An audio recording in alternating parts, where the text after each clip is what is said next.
ಅವರು ಕೊಟ್ಟಿರ್ತಕ್ಕಂಥ ಆ ಭಾಷಣದಲ್ಲಿ ಇದ್ದಂಥ ಮಾಹಿತಿಯನ್ನು ಒಂದು ವಾಕ್ಯದಲ್ಲಿ ನನಗೆ ಹೇಳಬೇಕು ಅಂತ ಅನಿಸಿದೆ.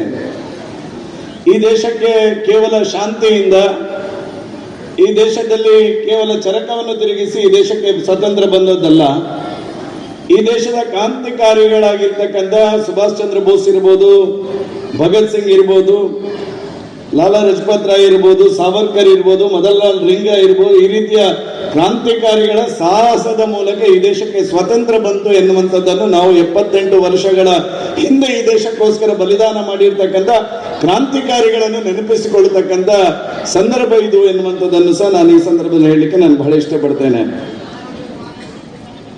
ಸ್ವಾತಂತ್ರ್ಯದ ಬಗ್ಗೆ, ಸ್ವಾತಂತ್ರ್ಯದ ಹಿಂದಿನ ಹೋರಾಟದ ಬಗ್ಗೆ ನಾವೆಲ್ಲರೂ ಅರಿತುಕೊಂಡಿದ್ದೇವೆ. ಬಹುಶಃ ನಾನು ಈ ಸಂದರ್ಭದಲ್ಲಿ ಉಲ್ಲೇಖ ಮಾಡಬೇಕಾಗ್ತದೆ. ಸ್ವತಂತ್ರದ ಹಿಂದಿನ ದಿನ ಈ ದೇಶ ವಿಭಜನೆ ಆಯಿತು. ಏನು ಅಖಂಡವಾಗಿರ್ತಕ್ಕಂಥ ಭಾರತ ತ್ರಿಖಂಡವಾಗಿ ಹಂಚಿ ಹೋದಂಥ ದಿನ ಆಗಸ್ಟ್ 14. ನಾವು ಆ ದಿನದ ನೆನಪನ್ನು ಸಹ ಈ ಸಂದರ್ಭದಲ್ಲಿ ಮಾಡಿಕೊಳ್ಳಬೇಕಾದಂಥ ಅನಿವಾರ್ಯತೆ ಪ್ರಸ್ತುತ ದಿನಗಳಲ್ಲಿ ಇದೆ ಎನ್ನುವಂಥದ್ದನ್ನು ನಾನು ಈ ಸಂದರ್ಭದಲ್ಲಿ ಭಾವಿಸಿದ್ದೇನೆ. ಅವತ್ತು ಅಖಂಡವಾಗಿರ್ತಕ್ಕಂಥ ಭಾರತ ತ್ರಿಖಂಡ ಆಗದೇ ಇದ್ದಿದ್ರೆ ಇವತ್ತಿನ ದಿನ ಬಾಂಗ್ಲಾದೇಶದಲ್ಲಿ ಹಿಂದೂಗಳ ಪರಿಸ್ಥಿತಿ ಯಾವ ರೀತಿಯಲ್ಲಿದೆ ಅದು ಆಗಲಿಕ್ಕೆ ಸಾಧ್ಯ ಇರಲಿಲ್ಲ. ಅವತ್ತು ಮಾಡಿರ್ತಕ್ಕಂಥ ಒಂದು ತಪ್ಪಿನಿಂದ ಇವತ್ತು ಬಾಂಗ್ಲಾದೇಶದಲ್ಲಿರ್ತಕ್ಕಂಥ ಹಿಂದೂಗಳ ಶೋಚನೀಯವಾಗಿರ್ತಕ್ಕಂಥ ಸ್ಥಿತಿಯನ್ನು ನಾವಿವತ್ತು ಕಣ್ಣಾರೆ ಕಾಣ್ತಾ ಇದ್ದೇವೆ. ಅವತ್ತು ಮಾಡಿರ್ತಕ್ಕಂಥ ಅಖಂಡತೆಯನ್ನು ವಿಗಂಡಣೆ ಮಾಡಿದ್ದ ಕಾರಣಕ್ಕೋಸ್ಕರ ಪಾಕಿಸ್ತಾನದಲ್ಲಿರ್ತಕ್ಕಂಥ ಹಿಂದೂಗಳ ಸ್ಥಿತಿಯನ್ನು ಇವತ್ತು ನಾವು ಕಣ್ಣಾರೆ ಕಾಣ್ತಾ ಇದ್ದೇವೆ. ಜಗತ್ತಿನಲ್ಲಿರ್ತಕ್ಕಂಥ ಎಲ್ಲ ಸಮುದಾಯಗಳಲ್ಲಿ ಹಿಂದೂ ಸಮಾಜಕ್ಕೆ ಇರ್ತಕ್ಕಂಥ ಒಂದೇ ಒಂದು ದೇಶ, ಅದು ಭಾರತ. ಅದನ್ನು ಹಿಂದೂ ದೇಶ ಎನ್ನುವಂಥದ್ದನ್ನು ಜಾತ್ಯತೀತ ನೆಲೆಯಲ್ಲಿ ನಾವಿವತ್ತು ಜಾತ್ಯತೀತ ರಾಷ್ಟ್ರ ಆಗಿದ್ದೇವೆ. ಪ್ರಾಯಶಃ ಅವತ್ತು ಹಿಂದೂಗಳಿಗೆ ಭಾರತ, ಮುಸಲ್ಮಾನರಿಗೆ ಪಾಕಿಸ್ತಾನ ಎನ್ನುವಂಥ ದೃಷ್ಟಿಯಲ್ಲಿ ವಿಭಜನೆ ಮಾಡಿದ್ರು. ಪೂರ್ವ ಪಾಕಿಸ್ತಾನ, ಪಶ್ಚಿಮ ಪಾಕಿಸ್ತಾನ ಎನ್ನುವಂಥ ಹೆಸರಿನಲ್ಲಿ ವಿಭಜನೆ ಮಾಡಿ ಲಕ್ಷಾಂತರ ಹಿಂದೂಗಳ ಮಾರಣ ಹೋಮ ಆಯಿತಲ್ಲ, ಆ ನೆನಪನ್ನು ನಾವು ಇವತ್ತಿನ ದಿನ ಮಾಡಿಕೊಳ್ಳಬೇಕಾದಂಥ ಅನಿವಾರ್ಯತೆ ಇದೆ. ಯಾಕೆ ಅಂತ ಹೇಳಿದ್ರೆ ನಮ್ಮ ಕಣ್ಣೆದುರಿಗೆ ಇವತ್ತು ಬಾಂಗ್ಲಾದೇಶದಲ್ಲಿರ್ತಕ್ಕಂಥ ಹಿಂದೂಗಳ ಸ್ಥಿತಿ ಯಾವ ಸ್ಥಿತಿಯಲ್ಲಿ ಬಂದು ನಿಂತಿದೆ ಎನ್ನುವಂಥದ್ದನ್ನು ನಾವು ನಮ್ಮ ಕಣ್ಣಾರೆ ದೃಶ್ಯ ಮಾಧ್ಯಮಗಳಲ್ಲಿ ನೋಡ್ತಾ ಇದ್ದೇವೆ. ನಮ್ಮ ತಾಯಿಯಂದಿರ ಅತ್ಯಾಚಾರ ನಡೀತಾ ಇದೆ, ಕೊಲೆ ಸುಲಿಗೆ, ಈ ರೀತಿ ವಿಪಕ್ಷಕ ರೀತಿಯಲ್ಲಿ ಹಿಂದೂಗಳನ್ನು ಚಿತ್ರಹಿಂಸೆ ಮಾಡಿ ಕೊಲ್ಲತಕ್ಕಂಥ ಸ್ಥಿತಿ ಬಾಂಗ್ಲಾದೇಶದಲ್ಲಿ ನಿರ್ಮಾಣ ಆಗಿರ್ತಕ್ಕಂಥ ಈ ಸಂದರ್ಭದಲ್ಲಿ ನಾವು ಸ್ವಚ್ಛಂದವಾಗಿ ಸ್ವತಂತ್ರ ದಿನಾಚರಣೆಯನ್ನು ಆಚರಣೆ ಮಾಡಿಕೊಳ್ತಾ ಇದ್ದೇವೆ ಇವತ್ತು ಅಂತ ಹೇಳಿದ್ರೆ, ಬಾಂಗ್ಲಾದ ಹಿಂದೂಗಳ ಕಣ್ಣೀರಿಗೆ ನಾವಿವತ್ತು ಹೊಣೆಯನ್ನು ಹೊರಬೇಕಾದಂಥ ಪರಿಸ್ಥಿತಿ ಇದೆ. ನಮ್ಮ ದೇಶದ ಅವತ್ತು ಮಾಡಿರ್ತಕ್ಕಂಥ ನಿರ್ಣಯ ಇವತ್ತು ಆ ಹಿಂದೂ ಸಮಾಜಕ್ಕೆ ಆಗಿರ್ತಕ್ಕಂಥ ಆಘಾತವನ್ನು ನಾವಿವತ್ತು ನೆನಪು ಮಾಡಿಕೊಳ್ಳಬೇಕು. ಮತ್ತೆ ನಮ್ಮ ಕಣ್ಣೆದುರಿಗೆ ಒಂದು ಸವಾಲು ಇವತ್ತು ನಮ್ಮ ಕಣ್ಣೆದುರಿಗೆ ಇದೆ.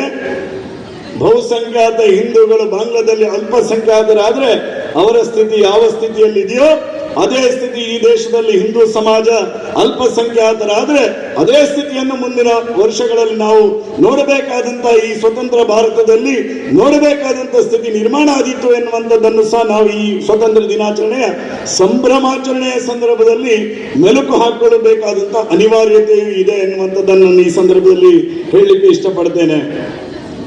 ಈ ದೇಶ ಇವತ್ತು ಜಗತ್ತಿನ ಶಕ್ತಿಶಾಲಿ ದೇಶ. ಒಂದು ಸಂದರ್ಭದಲ್ಲಿ ನಾವು ಹೇಳ್ತಾ ಇದ್ವಿ, ಹಿಂದುಳಿದ ದೇಶ, ಬಡ ದೇಶ. ಸ್ವತಂತ್ರ ಬಂಧದ ಸಂದರ್ಭದಲ್ಲಿ ಹೇಳ್ತಾ ಬಂದಿದ್ವಿ. ನಂತರದ ಒಂದಷ್ಟು ವರ್ಷಗಳ ನಂತರ ಈ ದೇಶ ಮುಂದುವರಿಯುತ್ತಿರ್ತಕ್ಕಂಥ ದೇಶ, ಅಭಿವೃದ್ಧಿ ಹೊಂದತಕ್ಕಂಥ ದೇಶ ಎನ್ನುವಂಥದ್ದನ್ನು ನಾವು ಕೇಳಿಕೊಂಡು ಬಂದ್ವಿ. ಆದರೆ ಇವತ್ತು ನಮಗೆ ಖುಷಿ ಇದೆ, ಸನ್ಮಾನ್ಯ ನರೇಂದ್ರ ಮೋದಿ ಅವರ ಆಡಳಿತದ ಅವಧಿಯಲ್ಲಿ ಇವತ್ತು ದೇಶ ಶಕ್ತಿಶಾಲಿ ದೇಶ ಈ ಜಗತ್ತಿನಲ್ಲಿ ಯಾವುದಾದ್ರೂ ಇದ್ರೆ ಅದು ನಮ್ಮ ಹೆಮ್ಮೆಯ ಭಾರತ ಎನ್ನುವಂತಹ ಸ್ಥಿತಿಯಲ್ಲಿ ಇವತ್ತು ನಿರ್ಮಾಣ ಆಗಿದೆ ಎನ್ನುವಂಥದ್ದನ್ನು ನಾನು ಈ ಸಂದರ್ಭದಲ್ಲಿ ಹೇಳ್ತೇನೆ. ಅದಕ್ಕೆ ಕಾರಣ ಸನ್ಮಾನ್ಯ ನರೇಂದ್ರ ಮೋದಿಯವರ ಆಡಳಿತ. ಭ್ರಷ್ಟಾಚಾರ ರಹಿತವಾಗಿರ್ತಕ್ಕಂಥ ಆಡಳಿತವನ್ನು ಈ ದೇಶದಲ್ಲಿ ಕೊಟ್ಟಿದ್ರೆ ಸನ್ಮಾನ್ಯ ನರೇಂದ್ರ ಮೋದಿ ಅವರ ಆಡಳಿತ, ಸನ್ಮಾನ್ಯ ವಾಜಪೇಯಿ ಅವರ ಆಡಳಿತ, ಮೊರಾರ್ಜಿ ದೇಸಾಯಿ ಅವರ ಆಡಳಿತ. ಪ್ರಾಯಶಃ ಈ ದೇಶವನ್ನು ಒಂದು ಕುಟುಂಬ ರಾಜಕಾರಣದಿಂದ ಆಳ್ವಿಕೆ ಮಾಡತಕ್ಕಂಥ ಶೋಚನೀಯ ಪರಿಸ್ಥಿತಿ ನಮ್ಮ ದೇಶದಲ್ಲಿ ನಿರ್ಮಾಣ ಆಯಿತು.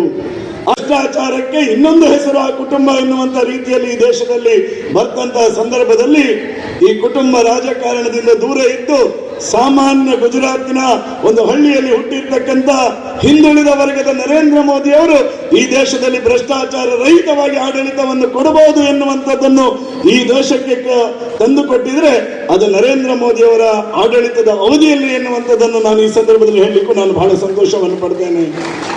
ಇವತ್ತು ಜಗತ್ತು ಯಾವುದೇ ರೀತಿಯಾಗಿರ್ತಕ್ಕಂಥ ಸಮಸ್ಯೆಗಳು ಎದುರಾದಾಗ ದೊಡ್ಡಣ್ಣ ಅಮೆರಿಕವನ್ನು ಕೇಳೋದಿಲ್ಲ.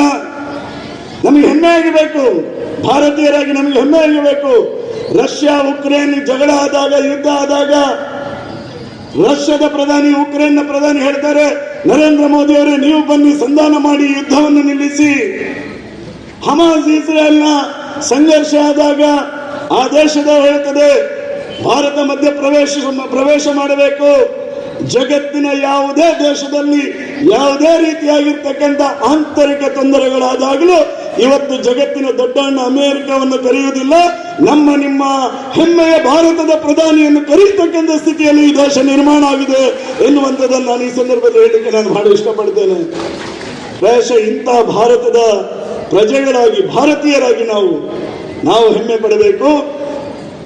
ಸ್ವಾಮಿ ವಿವೇಕಾನಂದರ ಕನಸೇನಿದೆ, ಅಬ್ದುಲ್ ಕಲಾಮರ ಕನಸೇನಿದೆ, ವಿಶ್ವವನ್ಯ ಭಾರತ ನಿರ್ಮಾಣ ಆಗಬೇಕು, ಜಗತ್ತಿನಲ್ಲಿ ಭಾರತ ತಲೆ ಎತ್ತಿ ಮತ್ತೊಮ್ಮೆ ಜಗತ್ವಂದ್ಯ ಭಾರತ ಆಗಬೇಕೆನ್ನುವಂತ ವಿವೇಕಾನಂದರ ಕನಸು, ಅಬ್ದುಲ್ ಕಲಾಮರ ಕನಸನ್ನು ನನಸಾಗಿಸತಕ್ಕಂಥ ಸ್ವತಂತ್ರ ದಿನಾಚರಣೆ ಇದಾಗಬೇಕು.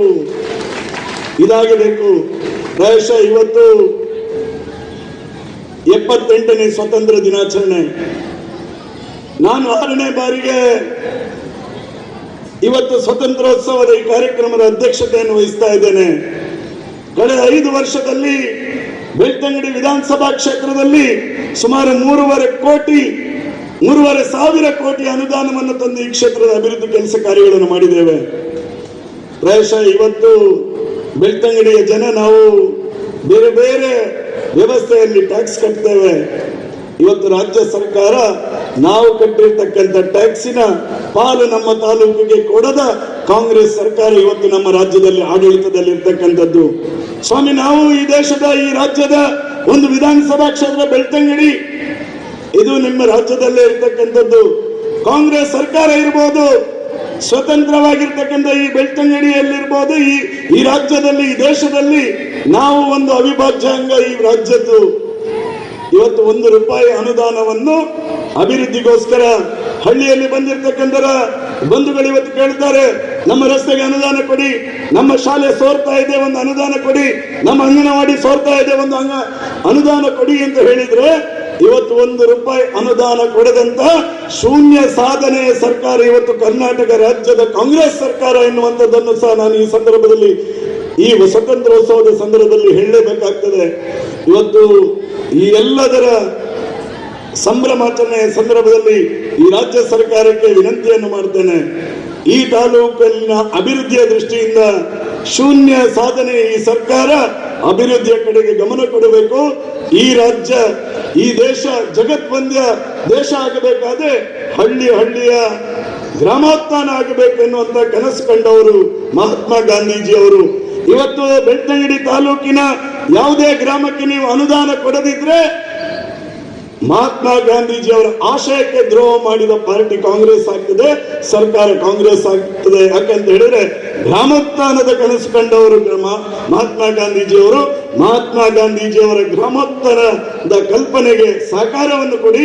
ಈ ಸ್ವತಂತ್ರದ ದಿನಾಚರಣೆಯ ಈ ಸಂದರ್ಭದಲ್ಲಿ ಭವ್ಯ ರಾಷ್ಟ್ರ ನಿರ್ಮಾಣಕ್ಕೆ ನಾವೆಲ್ಲರೂ ಶಕ್ತಿ ಮೀರಿ ಪ್ರಯತ್ನವನ್ನು ಮಾಡೋಣ ಎನ್ನುವಂತಹ ಮಾತನ್ನು ಈ ಸಂದರ್ಭದಲ್ಲಿ ಹೇಳ್ತಾ, ಪ್ರಾಯಶಃ ಈ ವರ್ಷಕ್ಕೆ ತುರ್ತು ಪರಿಸ್ಥಿತಿ ದೇಶದಲ್ಲಿ ನಿರ್ಮಾಣ ಆಗಿ 50 ವರ್ಷ ಆಯಿತು. ನಾವು ಸ್ವತಂತ್ರ ಭಾರತದ ಸ್ವತಂತ್ರೋತ್ಸವದ ನೆನಪನ್ನು ಮಾಡಬೇಕಾದ್ರೆ ತುರ್ತು ಪರಿಸ್ಥಿತಿಯ ಕರಾಳ ದಿನಗಳನ್ನು ಸಹ ನೆನಪು ಮಾಡಬೇಕಾಗ್ತದೆ. ಅವತ್ತು ಪತ್ರಿಕಾ ಸ್ವಾತಂತ್ರ್ಯ ಹರಣ ಆಯಿತು. ಈ ದೇಶದಲ್ಲಿ ಅನೇಕ ನಾಯಕರ ಬಂಧನಗಳಾಯಿತು. ವ್ಯಕ್ತಿ ಸ್ವಾತಂತ್ರ್ಯ ಇಲ್ಲದೆ ಈ ದೇಶದಲ್ಲಿ ಆ ತುರ್ತು ಪರಿಸ್ಥಿತಿ ಇವತ್ತು 50 ವರ್ಷ ಆಗಿ ಅನುಭವಿಸ್ತಕ್ಕಂಥ ಸ್ಥಿತಿಯನ್ನು ನಿರ್ಮಾಣ ಮಾಡಿರ್ತಕ್ಕಂಥದ್ದು ಸಹ ನಾನು ಈ ಸಂದರ್ಭದಲ್ಲಿ ಮತ್ತೊಮ್ಮೆ ಖಂಡನೆಯನ್ನು ಮಾಡಿ, ಮತ್ತೊಮ್ಮೆ ನಾವೆಲ್ಲ ಮುಂದಿನ ಪೀಳಿಗೆ ಈ ದೇಶವನ್ನು ಜಗತ್ವಂದೇ ರಾಷ್ಟ್ರವನ್ನಾಗಿ ನಿರ್ಮಾಣ ಮಾಡತಕ್ಕಂಥ ನಿಟ್ಟಿನಲ್ಲಿ ನಾವೆಲ್ಲರೂ ಭಾರತೀಯರು ಎನ್ನುವಂತಹ ಕಲ್ಪನೆಯಲ್ಲಿ ನಾವೆಲ್ಲರೂ ಒಂದಾಗಿ ಕೆಲಸ ಮಾಡೋಣ ಎನ್ನುವಂತ ಮಾತನ್ನು ಹೇಳ್ತಾ 2 ಕೈ ಎತ್ತಿ ಹೇಳಬೇಕು, ಭಾರತ್ ಮಾತಾ ಕೀ. ಸಾಕಾಗ್ಲಿಲ್ಲ, 2 ಕೈ ಎತ್ತಿ ಹೇಳಬೇಕು. ಮಕ್ಕಳು ಎಲ್ಲರೂ, ಅಧಿಕಾರಿಗಳು ಎಲ್ಲರೂ ಸೇರಿ 2 ಕೈ ಎತ್ತಿ ಹೇಳಿ ಭಾರತ್ ಮಾತಾ ಕೀ. ಇನ್ನೊಮ್ಮೆ ಹೇಳ್ತೇನೆ.